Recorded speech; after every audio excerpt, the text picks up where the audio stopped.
Барлықтарыңызға сәлем достар, каналыма қош келдіңіздер.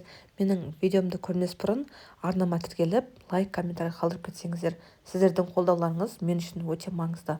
Сондықтан арнамды жоғалтып алмас үшін қоңыраушаны басып тіркеліп алыңыздар.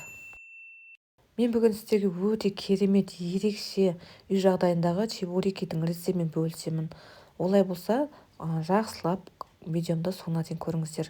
Бірінші біздерге қайнатылған суды міндетті түрде мұздатып жылытып қоямыз. Қайнатылған су болу шарт. Және де оған бір ас қасық тұз салып, және де 2 немесе 3 ас қасық сұйық май құйып, жақсылап бір араластырып, және де електен өткізілген ұнымызды салып, қамыр етіп илеп аламыз. Ұнымызды міндетті түрде електен өткізіп алыңыздар. Мен бұл жерде миксермен қамырымды илеп алдым. Міндетті емес, қолыңызбен илесеңіздер де болады. Бұл жерде қатып қалған қағида жоқ. Сондықтан жаңағы қолмен де илесеңіздер болады. Міне біздердің тестамыз осындай болуы керек, міндетті осылай болуы керек. Және де оны бір қолымызбен жаңағыдай араластырып жіберіп, жарты сағатқа немесе кемінде 1 сағатқа салапан мешокқа салып демалдырып қоямыз. Міне демалып болғаннан кейін міндетті түрде тағы да бір илеп, және де бір 10 минутқа қоя тұрамыз.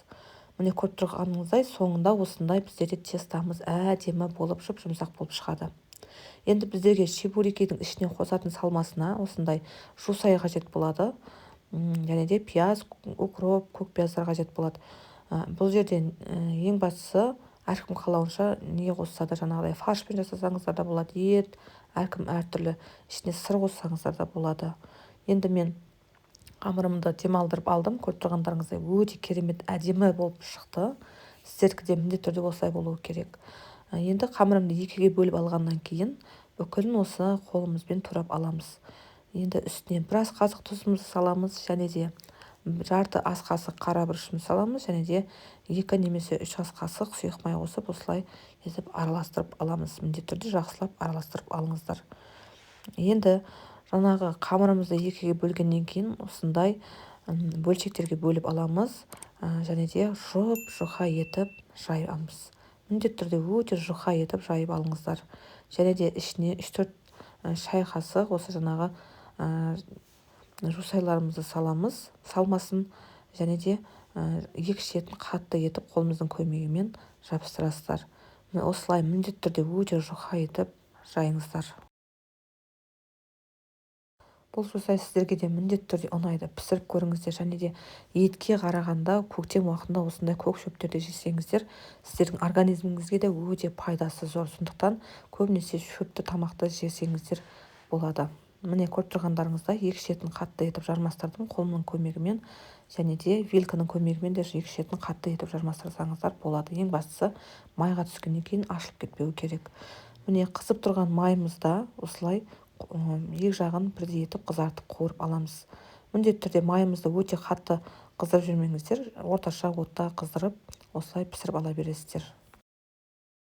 Достар, менің каналым ұнаса міндетті түрде тіркеліп жақындарыңызбен бөліссеңіздер, алдағы уақытта сіздерге керемет рецепттермен бөлісемін. Сондықтан каналымды жоғалтып алмас үшін подписаться батырмасын басып тіркеліп алыңыздар. Міне қыздар, көріп тұрғандарыңыздай чебурекилеріміз дайын болды. Өте керемет, базаркіден де асып түсті. Және де базардан сатып алмай-ақ үйде-ақ жасап отбасыларыңызды қуантыңыздар. Және де керемет болып шықты. Міндетті түрде дәл осы рецепт бойынша пісіріп көріңіздер, еш өкінбейсіздер.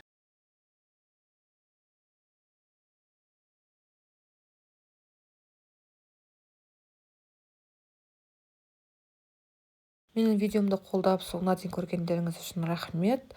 Және де осы рецепт бойынша тағы да сіздерге айтамын, пісіріп көріңіздер. Қарап тұрсаңыздар өте керемет, шықырлап ауызда еритін чебуректердің бірі болды. Міндетті түрде жасап көріңіздер. Алдағы уақытта кездескенше сау саламат болыңыздар.